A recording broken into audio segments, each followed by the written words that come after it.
मुख्यमंत्री शिवराज सिंह चौहान सुजलाम अंतर्राष्ट्रीय जल महोत्सव सम्मेलन में शामिल होने उज्जैन पहुंचे हैं। 3 दिन चलने वाले कार्यक्रम में बुधवार को आरएसएस प्रमुख मोहन भागवत कार्यक्रम में शामिल होंगे। कार्यक्रम का आयोजन सुमंगलम पंचमहाभूत अभियान के तहत देश दुनिया को जल संरक्षण का संदेश देने हेतु 27 से 29 दिसंबर को भारत सरकार सहित दीनदयाल शोध संस्थान व मध्य प्रदेश जन अभियान परिषद द्वारा किया गया। दरअसल पंचमहाभूत की परिकल्पना को लेकर पर्यावरण की नीति कैसी बने, ये इस आयोजन का उद्देश्य है। यह आयोजन पंचतत्वों में से जल तत्व पर आधारित है। इसमें ऋषि मुनियों के ज्ञान को समाहित किया जाएगा। आयोजन जल शक्ति मंत्रालय और मध्य प्रदेश जन अभियान परिषद के द्वारा किया जा रहा है। इस दौरान यहां प्रदेश के उच्च शिक्षा मंत्री डॉक्टर मोहन यादव, भाजपा नेता कैलाश विजयवर्गीय भी मौजूद रहे। जल मंत्री गजेंद्र सिंह शेखावत ने कार्यक्रम के बाद मीडिया से चर्चा कर बताया कि गंगा को स्वच्छ और साफ रखने में हमें इस तरह की सफलता मिली है। उसी पर कार्य करते हुए हम अन्य नदियों प्रयोग करते हुए सभी नदियों को साफ और स्वच्छ बनाएंगे। पौधों का भी करो, इसलिए तो अब वो जल अर्पित किया है तो पेड़ को ही अर्पित किया है, उसकी भी चिंता करो। पेड़ पौधे, उसके बाद आगे बढ़े तो नदियां, गंगा, सिंधु, कावेरी, यमुना, सरस्वती, रेवा, महानदी, गोदा, ब्रह्मपुत्र, पुरातन। हमने जलवाय का नहीं माना मां, इसलिए मां की पूजा करो। बिना कलश की पूजा के कलश में जल, और कल्पना करते हैं कि सभी नदियों का और समुद्रों का जल छोटे से कलश में समाहित है और पूजा करो। तो जल की पूजा है, नदियों की पूजा है, क्योंकि इसके बिना काम नहीं चलता। नदियों से जाए समुद्र, खेतों में खाद डल रही है, दे यूरिया, दे डीएपी, और फिर दे दो पानी। यूरिया, डीएपी, पानी धरती को भी प्रदूषित करता है, और वो जल पूरा का पूरा नदियों में भी जा रहा है, समुद्रों में भी जा रहा है। हमने प्रकृति का शोषण किया है। देखिए, प्रकृति के 5 महाभूत, इन सबको देखने की भारत के ऋषियों मनीषियों ने ऋग्वैदिक काल से लेकर आज तक एक दिव्य दृष्टि दी थी,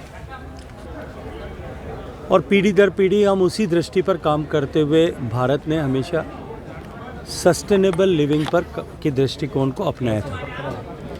लेकिन पिछले कुछ वर्षों में जिस तरह से जल की उपलब्धता को लेकर के चुनौतियां बढ़ी है, पूरी दुनिया में विकास की इस आपाधापी में, इस दौड़ के कारण से जिस तरह से प्रकृति के घटकों का क्षरण हुआ है, उसको लेकर के समाज उस दिशा में किस तरह से सरकार का सहभागी बने और भारत की ये दृष्टि किस तरह से विश्व के लिए कल्याणकारी बने। माननीय प्रधानमंत्री जी ने भी ग्लासगो में इस विषय को अपनी लाइफ की अवधारणा, LIFE लाइफ की अवधारणा देते हुए उन्होंने इसको स्पष्टता के साथ में पूरी दुनिया के सामने रखा था। दीनदयाल शोध संस्थान के तत्वावधान में जल के विषय को लेकर के देश भर में इस तरह की चेतना जागरण के लिए काम हो रहा है।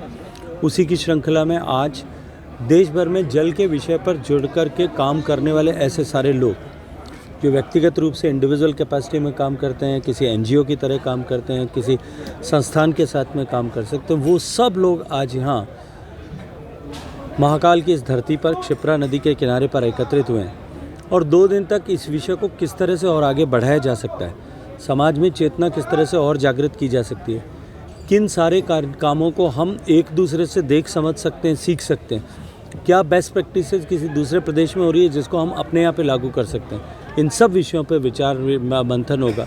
और मैं ये मानता हूँ कि ये जो पूरी श्रृंखलाबद्ध आयोजन हुए हैं, इसका प्रभाव आने वाले समय में स्पष्ट रूप से दिखाई देगा। सर, यहाँ जल की बात की जाए तो उज्जैन की जो क्षिप्रा नदी है, इसको लेकर तमाम सारे सवाल उठ रहे हैं। यहाँ पर कई योजनाएं बनाई गई, लाखों रुपए करोड़ों रुपए खर्च किए गए, परंतु अभी तक कोई सफलता नहीं लगी। गंदे नाले को पानी अभी भी वर्तमान में लगातार मिल रहा है। मुझे लगता है कि इसके ऊपर और प्रयास करने की आवश्यकता है। इस विषय पर कुछ चर्चा हुई है, राज्य सरकार ने अपनी तरफ से कुछ योजना बनाई है, रिवाइज योजना भी बनी है।